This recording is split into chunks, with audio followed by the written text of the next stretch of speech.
Hi everyone, so today we will do the remaining two quantum numbers, magnetic quantum number and the spin quantum number.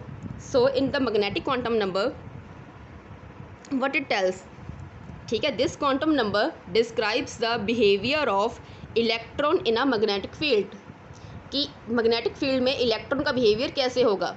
ठीक है, जब क्या होगा, electron का magnetic field है वो इंटरेक्ट करेगा with the earth magnetic field. उस टाइम पे जो इलेक्ट्रॉन क्लाउड होगा वो अपने आप को ओरिएंट करेगा. ठीक है, कुछ स्पेस में कुछ खास उसकी स्पेस की कुछ जगह होगी in a preferred regions of space. चाहे तो वो अपने आप को एक्स एक्सिस की तरफ ओरिएंट करे, वाई की तरफ करे, जेड की तरफ करे, या एक्स वाई की तरफ भी कर सकता है, या वाई जेड की तरफ भी कर सकता है अराउंड द न्यूक्लियस. ये उस पर डिपेंड होगा. ठीक है, वो ओरिएंट कर लेगा अपने आप को electron cloud around the nucleus. ठीक है, उसके बारे में हमें कौन बताएगा, एम बताएगा.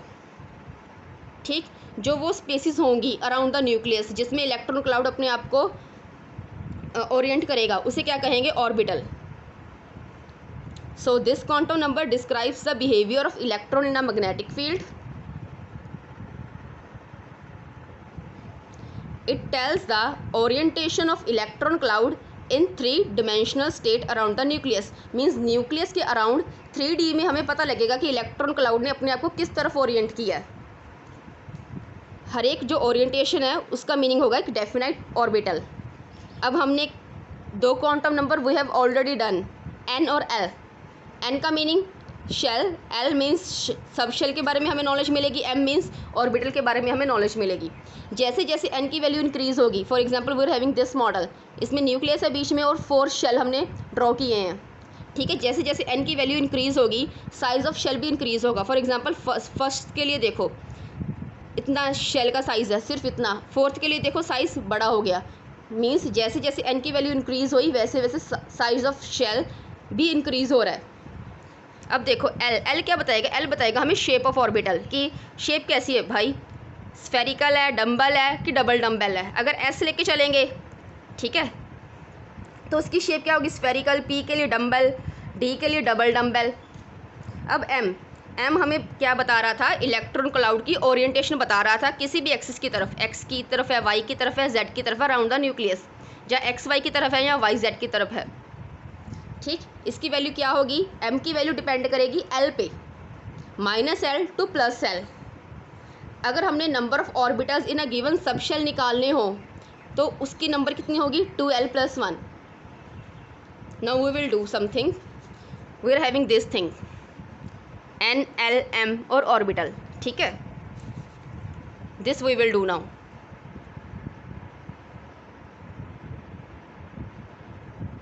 ओके,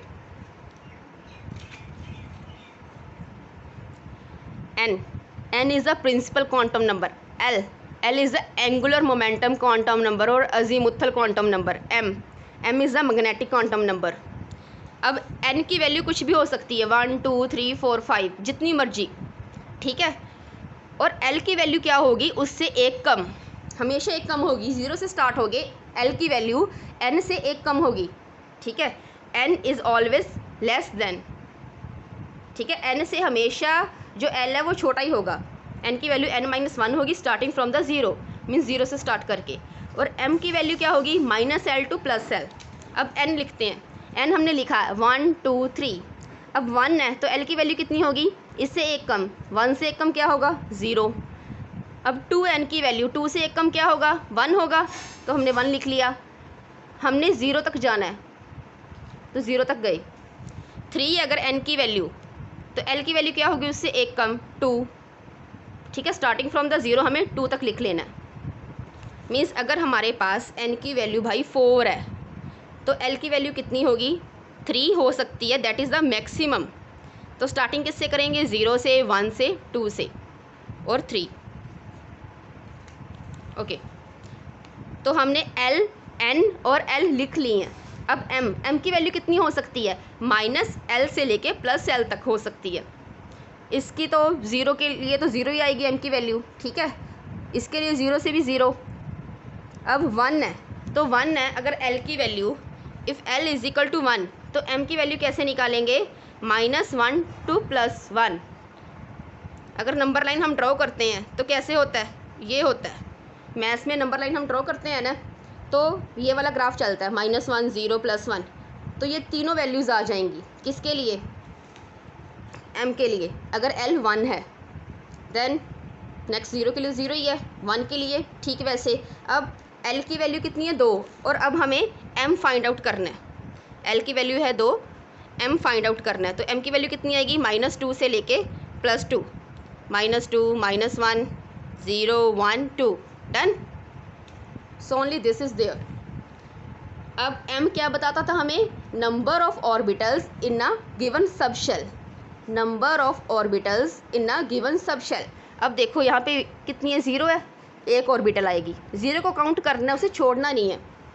यहाँ पे 0 है मीन्स एक ऑर्बिटल। यहाँ पे कितने हैं 1 2 3, 3 ऑर्बिटल्स। यहाँ पे कितना है 1 ऑर्बिटल। यहाँ पे 1 2 3 ऑर्बिटल।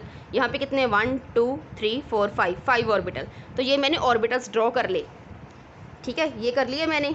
एक डब्बा, यहाँ पर भी एक डब्बा, यहाँ पे कितने 3 डब्बे, यहाँ पे एक डब्बा, यहाँ पे 3 डब्बे, यहाँ पे 5 डब्बे। और ये जो हैं बेटा, दीज आर द ऑर्बिटल्स, ठीक है। इसके लिए 1 ऑर्बिटल है, इसके लिए कितने हो गए 4, ये इसके लिए 9।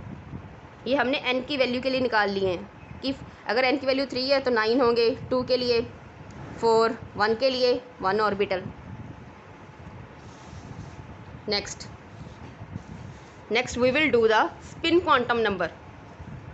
सो स्पिन क्वांटम नंबर क्या है कि जो इलेक्ट्रॉन है वो स्पिन करेगा अपनी एक्सिस के अलोंग। जैसे अर्थ है, अर्थ सन के अराउंड भी घूम रही है और अपनी एक्सिस के अराउंड भी घूम रही है गोल गोल, ठीक है। सन के अराउंड तो सारे प्लैनेट्स घूम ही रहे हैं, अर्थ क्या कर रही है अपनी एक्सिस के अराउंड भी घूम रही है, ठीक। तो इलेक्ट्रॉन भी ऐसे करेगा, an electron can spin around its on axis, अपनी एक्सिस के अराउंड भी घूमेगा। जैसे ये एक्सिस है तो इसके अराउंड भी घूमेगा वो। अब वो 2 तरीके से घूम सकता है, जहाँ तो वो क्लॉकवाइज घूमे, जहाँ एंटी क्लॉकवाइज। अगर वो देखो एंटी क्लॉकवाइज और clockwise, we are having this thing 12 6 3 9, ठीक है।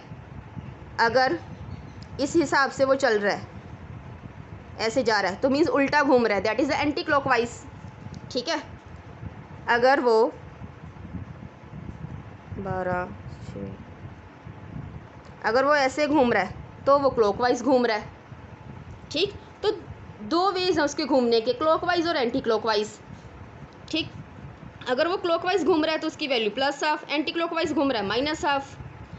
एक ऑर्बिटल में, ये जो ऑर्बिटल हमने ड्रॉ किए हैं, इसमें मैक्सिमम 2 इलेक्ट्रॉन्स आ सकते हैं और दोनों की स्पिन ऑपोजिट ही होगी। अगर एक क्लॉकवाइज घूम रहा है तो दूसरा एंटी क्लॉकवाइज घूमेगा, दोनों की स्पिन सेम नहीं हो सकेगी, ठीक है। तो ये हमने कर लिया कि क्लॉकवाइज के लिए हम +12 लेके चलेंगे, एंटी क्लॉकवाइज के लिए -12 लेके चलेंगे। Only this is there. If you are having any doubt then you can ask.